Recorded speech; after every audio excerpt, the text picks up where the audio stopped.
Believe in yourself. You are unique. You are special. There's absolutely no one like you. There is no one else like you in the entire world. And you are here for a divine purpose. The universe is waiting for you to awaken to the essence and the magnificence of your being.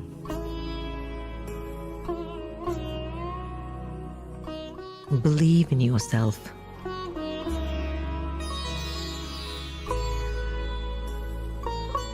Be uniquely you.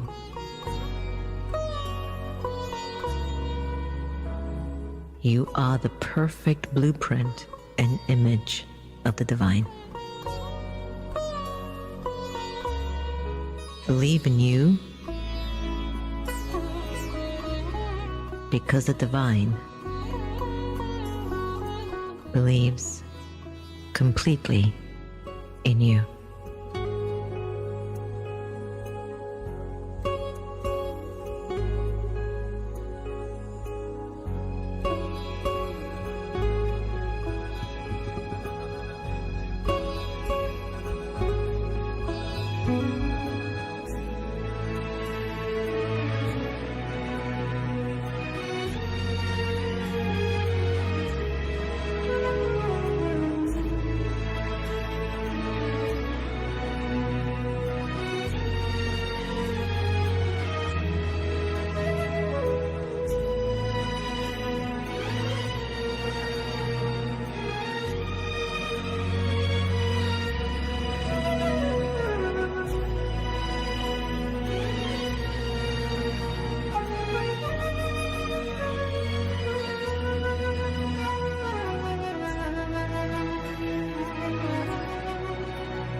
Om Shanti.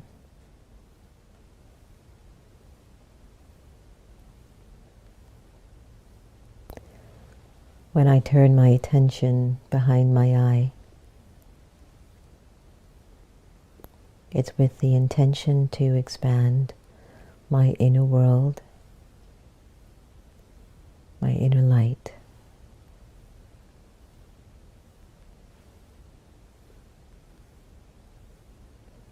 But I have to check, am I open and willing to accept that I'm unlimited?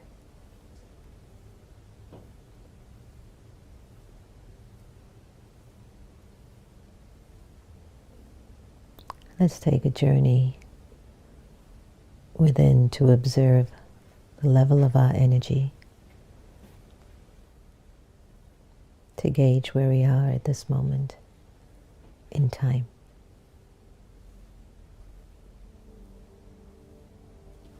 Say, for example, I invite you to think about energy in the form of money.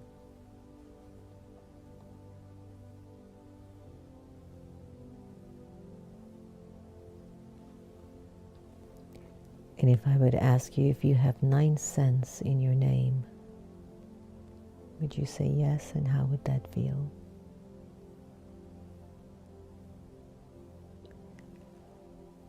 What about 90 cents?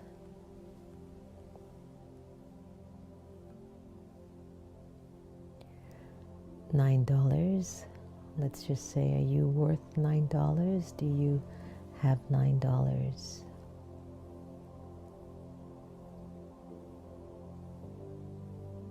Let's go to 90.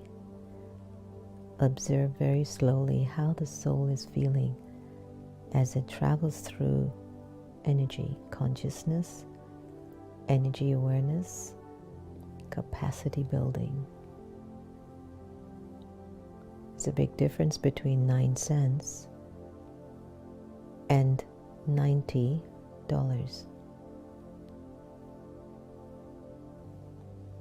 Let's see if we can go a little further. Do you possess $900? Whether it's in your bank account, credit card, savings. How does that feel? Do you believe you're worthy to have $9,000 in your possession? Somewhere in your life it's accessible to you.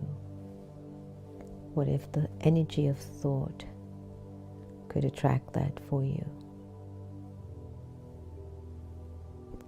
From 9 cents of consciousness to 9,000, how much can you do with 9,000 versus with 9 cents?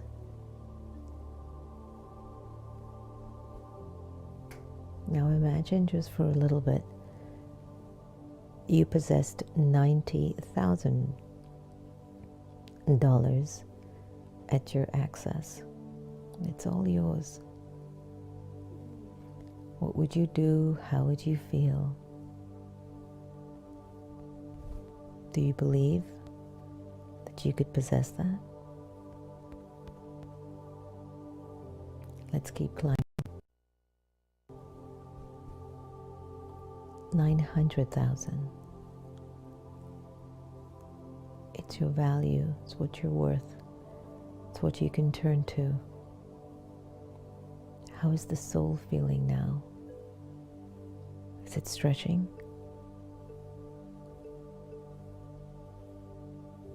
Is anything holding you back to believe that you could attract or that you are worthy to be worth 900,000 just at this little moment in time?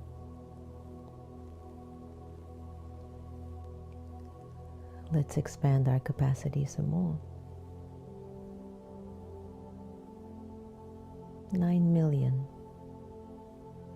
Do you have access to it? Do you believe you're worthy of it? What would your thoughts be if you had $9 million versus 9 cents? Would you be a different person? What are the things that you would put your energy in if you had 9 million versus 9 cents?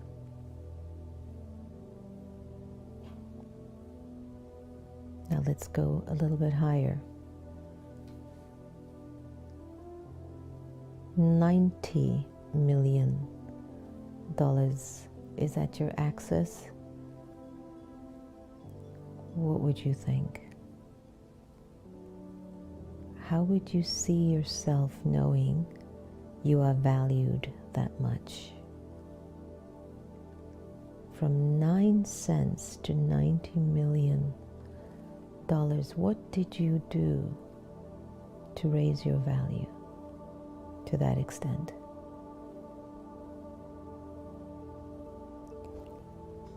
Now let's go to $9 billion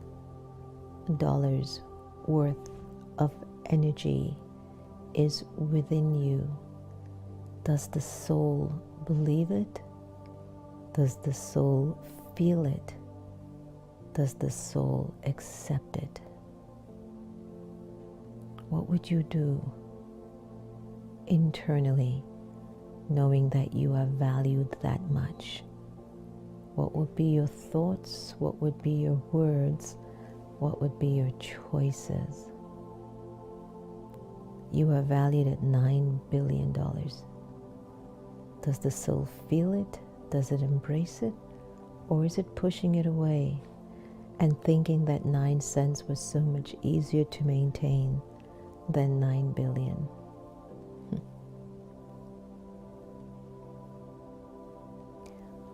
Why this meditation experiment, I think, is so important.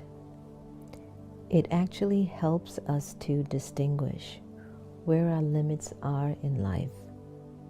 As we continue to expand our capacity, our energies, then we're going to feel sometimes a resistance. And the resistance will give us 2 choices. Hold back, back down, go back to where you once were, or push through, push forward until you get to the destination. So imagine just for a moment, you've left the energy of consciousness from 9 cents, where a lot of people would have said in your gathering, oh, I've got 9 cents. A lot of people would say, I've got 90 cents. Maybe a lot of folks around you would have $9. Some would have 90, some would have 900. When you start to get to 9,000, less people. When you got to 90,000, less people were traveling with you. When you got to 9 million or 900,000, definitely less people, but also your energy was different. When you got to 9 million, how many people around you had the same energy? Then when you got to 90 million, it was different. And when you got to 9 billion, you were different. How many people were with you? The moral of this practice is, as you elevate yourself, you might sometimes find yourself a little bit alone on the journey, but you're really not. It is by elevating yourself that you can help so many people around you, because you're able to support a larger number of folks in your life than you were if you were only 9% vibrational frequency. So imagine vibrating from 9 cents to 9 billion energy levels, so to speak. How much of a difference that can make. Your meditations, your positive thinking, your ability to see the good in yourself and in others, your connection to the divine, all of it, essential steps for us to take to really expand our horizon and to become an instrument to be of greater service. So I just wanted to offer this very simple moment together, hoping that it has touched somebody in one way or the other. So let's take a moment of stillness together and keep your expanded consciousness in your awareness.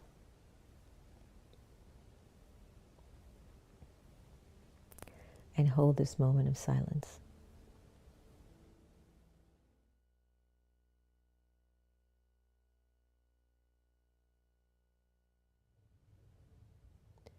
Om Shanti. I wanted us to just start off with a meditation this morning. Welcome to the Brahma Kumaris Meditation Museum, The Next Normal. I'm your host, Sister Jenna. That meditation was to help you to keep putting in the right thought processes in the mind so that you don't waste a single second of your life. Many of us are not aware that wasting time is so connected to the quality of our thoughts, or saving time is connected to the quality of our thoughts. A few months ago, I had a pretty major surgery, and I had to stay kind of in my recliner for 3 to 4 weeks, I believe. And for the 3 to 4 weeks, which the doctors had suggested that I don't move around too much, I never felt I wasted my time. I actually more felt a deeper, intimate relationship with the soul than I actually have ever throughout my whole spiritual life. And what I mean by that is to simply recline for 4 weeks and just be in my own thoughts. Friends and families would come and visit. I spoke less. It was time to share a moment of love, and then they would leave. Where were my thoughts? Was I complaining about my situation? Oh, I should keep going. Oh, why is this happening to me? For that, I was not only physically not doing anything, but now mentally, I was even wasting my soul's power, my soul's energy. So I think it's really essential and important for us to begin to identify the power of thoughts and how they're connected to our every breath. You know, we lost our sister Gita, who was moved on to play another part. And when she took her final breath, what was that final thought? It was Baba, God, I'm coming to you. She didn't waste a breath. Whatever it was that she was seeing and going through at that moment, and those final thoughts, Baba, coming to you. When you wake up in the morning, what are you thinking? Do you run to your phone? Do you look at your social media? Do you talk to your spouse, your roommate, your children? Do you go and get a cup of coffee? What are you thinking? How are you using your time? How are you using your energy? First thing in the morning. Generally, you get up, and the first thought Baba has taught us in Raj Yoga, imagine that the soul is coming down from the soul world. If you're a Christian, you call it heaven. If you're Buddhist, it's called nirvana. If you're a Muslim, it's called Bahisht. If you're a Hindu, it's called Paramdham. When you wake up first thing in the morning and you open your eyes, I'm coming down from the world of silence, from God's home, from the soul world, from the home for the soul. I'm descending consciously back in my body, where I'm going to play out my karmas here. 1. And number 2, you sit up and you take a few breaths and you think about this. Today's my day of fortune. Another day for fortune. I don't know how it's going to play out. I don't know who we're going to meet. I don't know who will be served or who will serve me. Today's another day of fortune. Then you get out of the bed. If you have a spouse or a roommate, you tell them, good morning. If you want to go to the loo, you go to the loo, you look in the mirror. I like you. You're not so bad, you know. You have to keep looking in that mirror until you reach the final conclusion. I love what I see. Here. Not here. Here. I love what I see. I love you. I love who you are and what you're becoming. I like you.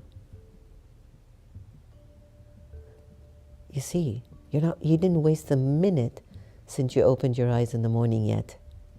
And maybe it's been, 5-10 minutes so far in the morning. 5-10 minutes, what was the foundation that you were setting for the day? First, leaving the soul world of silence, God's womb. You consciously now are awakening for the day's event. This is my fortune. What is my day of fortune? Another day of fortune. If you're with a roommate or a spouse, good morning. Good morning. You go to the bathroom, the loo, you freshen up, you look in the mirror. You're not so bad, you know. I like you. I like you. I love you, actually. I like what you've become, and I'm even going to love what you're becoming. You wash your face, you brush your teeth, you go to the kitchen. What are you thinking? What are you thinking? What do I have to do today? It should be connected to your goals, short-term goals, long-term goals, your inner goals and your outer goals. Many of us focus so much on our external goals that we've forgotten the inner ones. Do you know how many groups are working for peace, but the people within those groups from working for peace are peaceless? So in the same way, you have to check, what are your inner goals? What do you want internally? I want to become such a loving, pure-hearted human being that my heart is just completely clean. That's my inner goal. What's yours? In the teachings of Raj Yoga meditation, we're consistently reminded, don't you ever forget who you are. You're an immortal, eternal, infinite, spiritual, pure, peaceful, loving Atma, soul. And when you're in that state of remembrance, then come to God. Remember God, the Supreme. Connect to that Supreme Being.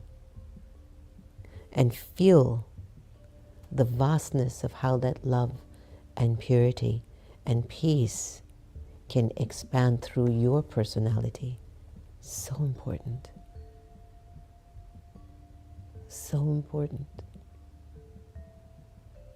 And the more you take your thoughts and your feelings, first starting with you being positive about yourself. I don't care what you're going through. Everyone's got something to deal with. I've got things I have to deal with. I've got relationships that I still want to be better. And even though I've tried, situations have occurred, they're not inspiring confidence yet. But one day they will. Even if it's going to take 30 years, one day that relationship will turn around and become a friendly one. Sometimes my heart might not feel it. Maybe I just don't feel I have the energy for it right now, so I just step away from it.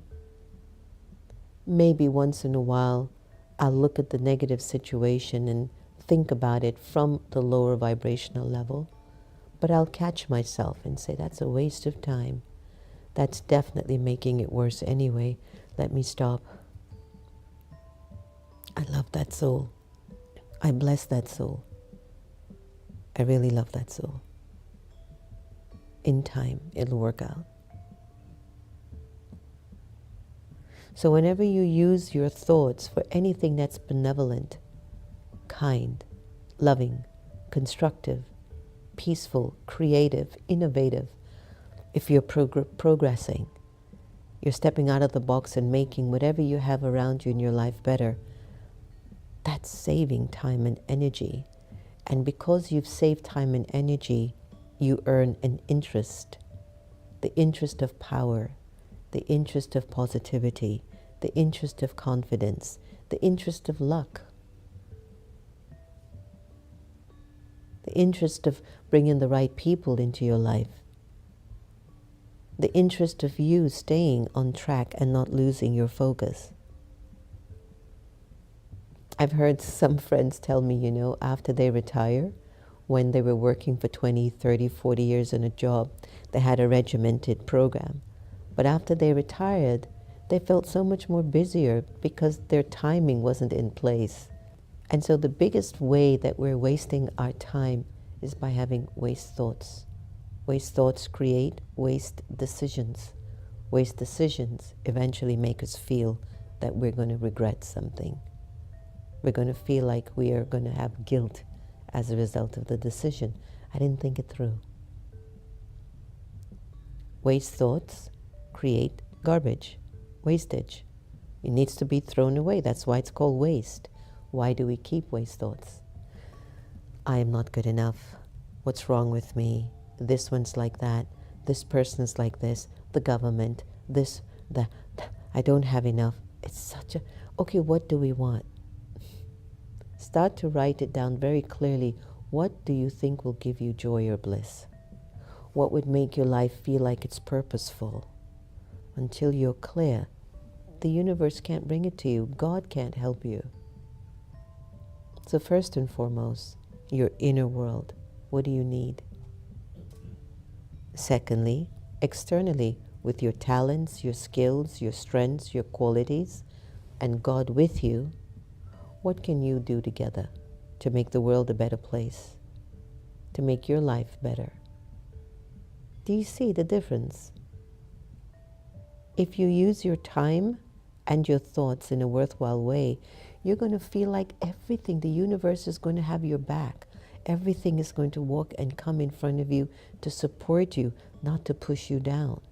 And even if relationships get hard, situations, finances, health are not the way that you want them, it might be, you know, that slingshot. When we were little kids, we used to hold a slingshot, and as far as you pull back that string or that rubber, that's as far forward as that stone would go. So sometimes the challenges feel like they're moving us back, but they might be helping to propel us forward. I hope you enjoyed the show today, but I'd love to also find out what Chad would say about how do we save our thoughts and time. Possible? Let's take a look. Saving times and thoughts. Let me see that. Saving and organizing your thoughts can significantly improve productivity and mental clarity. Exactly. Prioritize your tasks. Identify your priorities. Set goals. Yes. Time management. Pomodoro technique. Time blocking. Batch processing. Very good. Organizing your thoughts. Journaling. Mind mapping. Note taking. Good. This is a big one. Minimize your distractions, digital detox. Create a focused workspace. Set boundaries, especially for those who are working at home. Automate and delegate. Automation tools you can use, delegate tasks.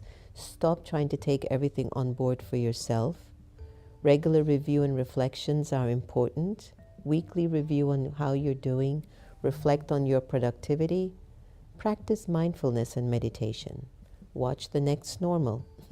Use productivity tools, task management, calendar apps, healthy lifestyles, exercise regularly, eat a healthy food. I would recommend vegetarian. Get good sleep, and continuous learning and adaptation. Stay informed and adapt strategies to help you. So in other words, keep your thoughts really in alignment. When you go into who, what, why, when, this one, that one, and you focus too much on other people's business, you lose sight on your own business. So let's stop that. So let's take a look in the Aviak signal for today. And it's a beautiful one. Someone who has the attainment of elevated relationships and elevated connections, true love, and all types of prosperity and success is said to have the fortune of happiness. You have all of these 5 types of attainments. You have a relationship and a connection with God, the Eternal Father. You have attained the love of all relationships from the one above, and so you are also full of imperishable prosperity. Success is your birthright. Maintain the happiness of the fortune of this happiness you have. Wow. Wonderful. Wonderful. So thanks to all our friends that are online. Hello. Good morning. Welcome to The Next Normal. Thank you all so much for joining us this morning. And please, please keep yourselves happy. I know sometimes it gets tough, but it's still in your hands to keep yourselves okay and happy. I'm telling you. It's not somebody else's responsibility to make me happy. And don't let your ego get the best of you, huh? That you let somebody's behavior make you stop loving them. You know, have a little bit of a healthy ego. They are not more powerful than you that they will stop you from loving them. So you just keep pushing forward. And remember, in order to reduce your attachments, which really complicates our interpretation of our lives, practice loving everyone the same. Thank you so much for joining us, the Brahma Kumaris Next Normal. Hopefully I'll see you again really soon. Be really good to yourself. You've got to become your own best friend. Take care.